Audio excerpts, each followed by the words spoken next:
Сәлем, бірінші сыныптың оқушысы. Бүгін біздер әліппе сабағын бастаймыз. 86-шы сабақ. Сабағымыздың тақырыбы йо дыбысы мен әрпі. Бүгінгі сабақта йо дыбысымен танысатын боламыз. Суретке мұқият қарайық. Бұл монтер.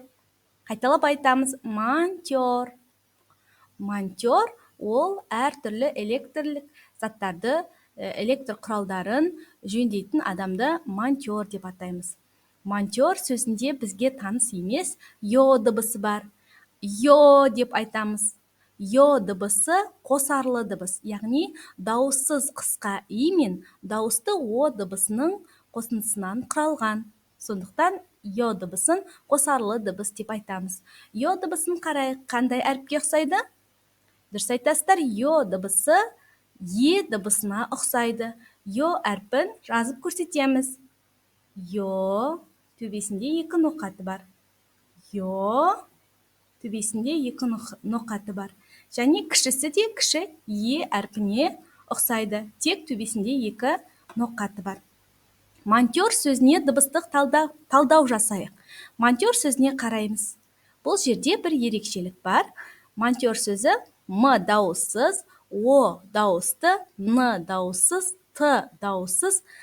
Яғни бұл жерде йо әрпі қосарлы дыбыс болғандықтан бұл жерде екі дыбыс жазылады. Дауыссыз и дыбысы және дауысты о дыбысы. Және р дауыссыз дыбыс. Монтер. Бұл жерде екі дауысты дыбыс бар және екі буын бар деп айтамыз. Енді жаңа сөздерге назар аударайық. Актер. Актер. Екі буынды сөз. Йо дыбысы сөздің екінші буынында кездесіп тұр. Актер әртүрлі театр актері болуы мүмкін, теледидар, яғни кино актері болуы мүмкін. Монтер. Суретке қарайық. Біздер әртүрлі саладағы монтерларды көріп тұрмыз. Кез келген техникалық құралдағы, егер электрлік зақымданулар болатын болса, біздер монтерді көмекке шақырамыз. Олар оны жөндейді. Дирижер. Суретте көріп тұрғанымыздай, дирижер ол әртүрлі музыкалық аспаптарда ойнайтын адамдарды осылай барлығына нұсқау беріп тұрушы. Енді мәтінді мұқият оқиық. Монтер. Менің ағам монтер. Монтер болу оңай емес. Ол күні түні тынымсыз жұмыс істейді. Электр жарығы сөнсе, оны жөндейді. Айнала жап-жарық болып тұрған қандай керемет.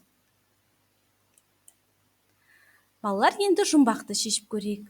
Таяқша бар қолында, кімді айттым ойымда? Бұл жұмбақтың шешуі кім екен? Әрине, дирижер. Суреттен біздер бірінші суретте дирижердің жұмысын көріп тұрмыз. Яғни әртүрлі музыкалық аспаптарды бір шығарманы ойнаған кезде оларға дұрыс нұсқау беруші адам. Сонымен бүгінгі біздің сабағымыз аяқталды. Көңіл қойып тыңдағандарыңызға көп рахмет. Келесі сабақта кездескенше сау болыңыздар.